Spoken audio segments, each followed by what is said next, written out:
Assalamualaikum warahmatullahi wabarakatuh. Jumpa lagi dengan Jos Grab Nur Seri. Pada video kali ini saya akan bahas kenapa cabang sekunder anggur harus dipotong atau dipangkas di sini. Kita mulai pembahasannya. Tujuan dari pemangkasan ini yang pertama adalah untuk mengalihkan nutrisi. Jadi dengan kita batasi sekundernya ini, nutrisi akan berpindah ke cabang-cabang tersier yang sedang kita buat ini. Itu alasan pertama.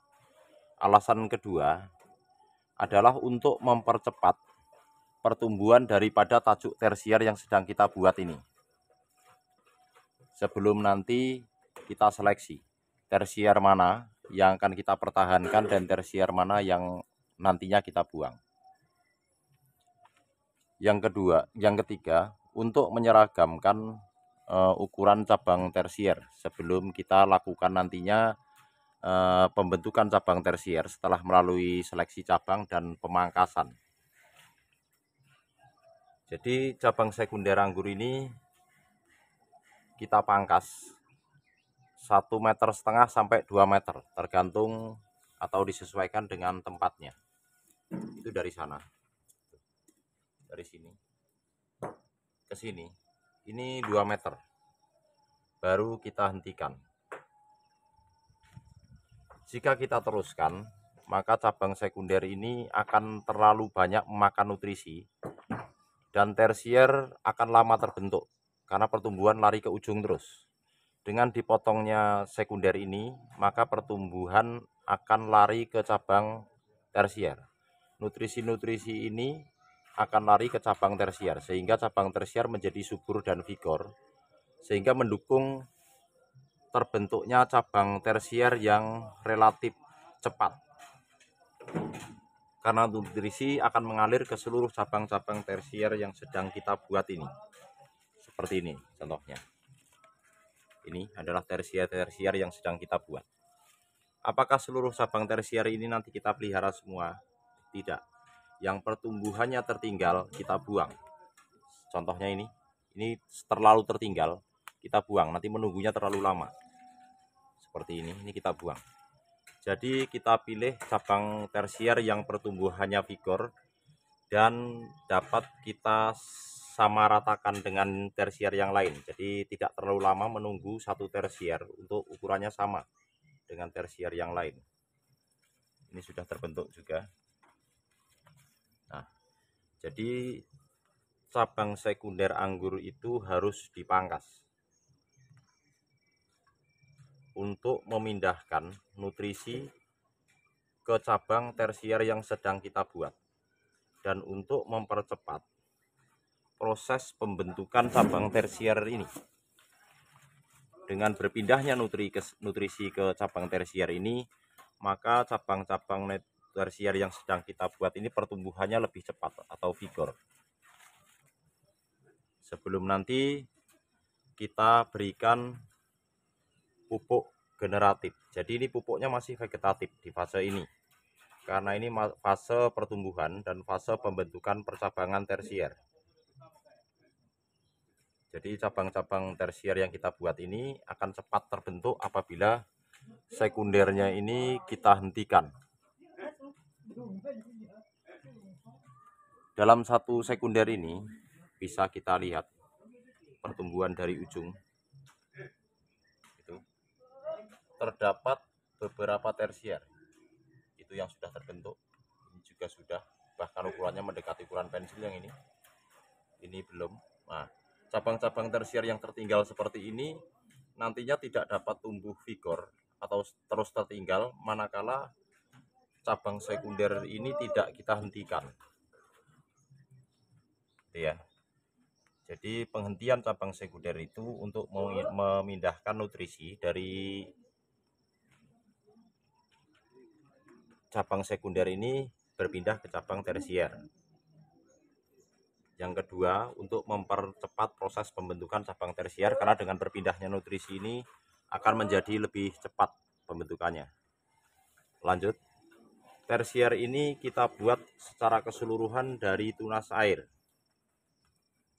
Bisa disimak di sini. Batnya masih utuh. Tunas batnya masih utuh.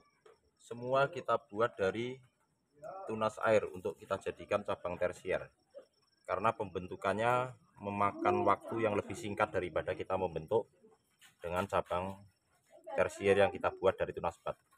Dan rata pertumbuhannya. Jadi inilah alasan kenapa cabang tersier, cabang sekunder anggur ini harus kita potong atau kita hentikan di titik tertentu. Panjangnya bisa disesuaikan dengan tempat ya, 2 meter atau 1,5 meter, disesuaikan dengan tempat saja. Karena kita berharap dengan berpindahnya nutrisi ke cabang tersier setelah dihentikan ini, waktu pembentukan cabang lebih cepat dan penuaan cabang tersier dapat kita lakukan dengan waktu yang lebih cepat juga. Jadi nanti setelah cabang tersier ini ukurannya sama dengan yang di depannya segini-segini, ini sama ya, itu terlihat, baru kita masukkan pupuk generatif untuk merubah fase tanaman dari fase vegetatif ke generatif untuk mendukung proses terjadinya pembungaan dan pembuahan. Ya, jadi cabang sekunder anggur itu harus dipangkas untuk memindahkan nutrisi ke tunas-tunas air. Dan pembentukan cabang tersier ini bisa kita lakukan dengan 2 cara, yaitu dengan pembentukan dari tunas air dan tunas bat. Tinggal selera kawan-kawan yang mana. Tetapi kalau kelebihannya dengan menggunakan tunas air ini, tersier dapat tumbuh serentak. Karena cabang-cabang tersier yang kita buat dari tunas air ini akan mudah terbentuk karena selalu tumbuh tunas airnya di setiap daun ini bertambah. Nanti tinggal kita seleksi cabang tersier yang mana yang bagus pertumbuhannya untuk kita jadikan cabang tersier dari tunas air ini ya.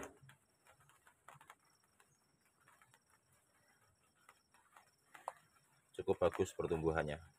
Ini jika tidak kita hentikan maka akan jalan terus. Dan tunas-tunas tersier yang mulai tertinggal ini nantinya akan stuck, tidak tumbuh.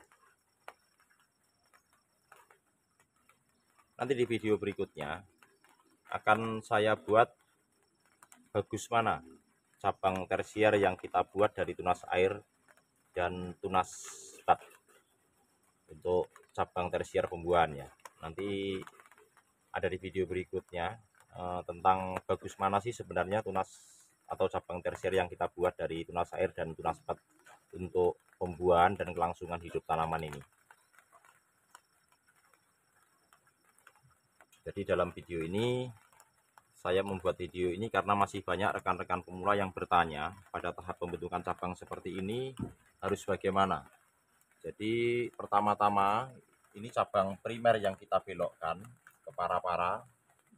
Begini, seluruh tunas air kita pelihara. Tunas air adalah tunas yang selalu tumbuh ketika daun ini bertambah. Kita pelihara semuanya. Setelah panjang yang kita inginkan, kalau ini 2 meter, kawan-kawan boleh 1,5 meter atau 1 meter, sesuaikan tempatnya aja.